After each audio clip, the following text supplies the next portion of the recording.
Course. నేను అన్నది ఏంటంటే అలాంటి హైడ్రా లాంటి సందర్భం జరిగి మొట్టమొదటే నాగార్జున గారి తాలూకు కన్వెన్షన్ టార్గెట్ చేసి దాన్ని ఓవర్ నైట్ కూల్చేసి దానికి ఏదో ఒక నోటీసులు లేకపోతే ప్రైర్ ఇన్ఫర్మేషన్ ప్రిపరేషన్ ఏమి లేదు.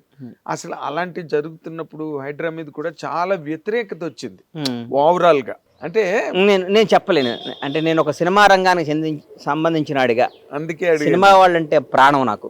ఈ రోజు కూడా చెప్తున్నాను, నువ్వు రాజకీయం సినిమా అంటే సినిమా సూర్యుడైతే రాజకీయం అనేది నేను దానికి విలువ కట్టలేను అసలు. నాకు అంత సినిమా ఇండస్ట్రీ అంత గొప్పది. కళామ తల్లి చాలా గ్రేట్ అన్న. సినిమా రంగం ఒకటి గొప్ప విషయం చెప్తాను మీకు, ప్రపంచంలో దేనికైనా రిజర్వేషన్ ఉందన్న.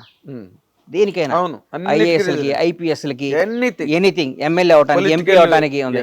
సినిమా రంగంలో రిజర్వేషన్ ఉందన్న, దాన్ని మించింది ఇంకేముందన్న. సినిమా రంగంలో రిజర్వేషన్, టాలెంటే రిజర్వేషన్ అంతే. టాలెంట్. తమిళనాడు ఏళ్తున్న విజయ్ ఒక క్రిస్టియన్ ఎస్సీ, అవును, టాలెంట్. ఎంతమంది రజనీకాంత్ క్రాచ్ చేసాడు ఇలా. అవును, మనం అందుకని ఎవరికి టాలెంట్ ఉందో, ఎవరికి దమ్ము ఉందో, ఎవరికి ఏముంది ఏ రిజర్వేషన్ లేదు. పలానాయన కొడుకు ఆయన సినిమా చూడాలని లేదు. అవును, అసలు అలాగైతే అన్ని సినిమాలు ఆడాలి. అంతేకన్నా అన్ని సినిమాలు RTC driver conductor Yash, driver కొడుకు యాష్ ఇవాళ కన్నడ సూపర్ స్టార్. అవును, కరెక్ట్. చిరంజీవి గారు నాన్న కానిస్టేబుల్, మెగాస్టార్.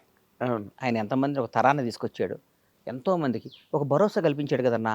అరే ఎవడైనా ఒక ఇస్త్రీ చేసుకునేవాడి పిల్లాడైనా, ఆర్టీసీ రిక్షా దొక్కేవాడి పిల్లాడైనా, ఒక చిన్న ఎంప్లాయ్ పిల్లాడైనా, ఒక చిన్న ఆర్టీసీ డ్రైవర్ పిల్లాడైనా, చిన్న కోడిగుడ్లు అమ్ముకునే కోళ్ళ రైతు, ఒక 2000 కోళ్ళు ఉన్న కోళ్ళ రైతు కొడుకైనా సరే సినిమా రంగానికి వెళ్ళొచ్చు, పైకి రావచ్చు అంటానికి.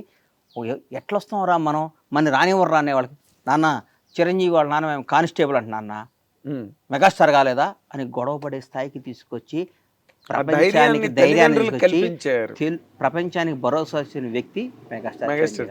మనం అట్లాంటప్పుడు దాని సినిమా రంగం అనేది చిరంజీవి గారు వచ్చాడు రాజకీయాల్లోకి, కేంద్ర మంత్రి పదవి చేశారు, అన్ని చేశారు. ఈ మనకి మన స్టైల్కి నచ్చదరా అన్నాడు. షర్ట్ తిప్పినంత ఈజీగా రాజకీయాన్ని పక్కన పడేసాడు. ఆయన ఒరిజినాలిటీ చేసుకున్నాడు, బ్రహ్మాండంగా యాక్ట్ చేసుకుంటున్నాడు.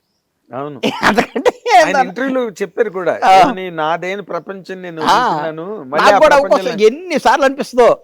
అమ్మ మనం 15 సంవత్సరం వచ్చాం, నాకు ఏజ్ 15 ఇయర్స్ నేను ఇండస్ట్రీకి వచ్చా కదన్నా. నేను 16 సంవత్సరం ప్రేమకైది యాక్ట్ చేస్తుంటే జూనియర్ ఆర్టిస్ట్గా మేము అందరం ఇన్స్టిట్యూట్ నుంచి తీసుకొస్తే మీరు వచ్చేవాళ్ళు. మీరు ఆంధ్రజ్యోతిలో దీంట్లో రిపోర్టర్గా ఉండేవాళ్ళు.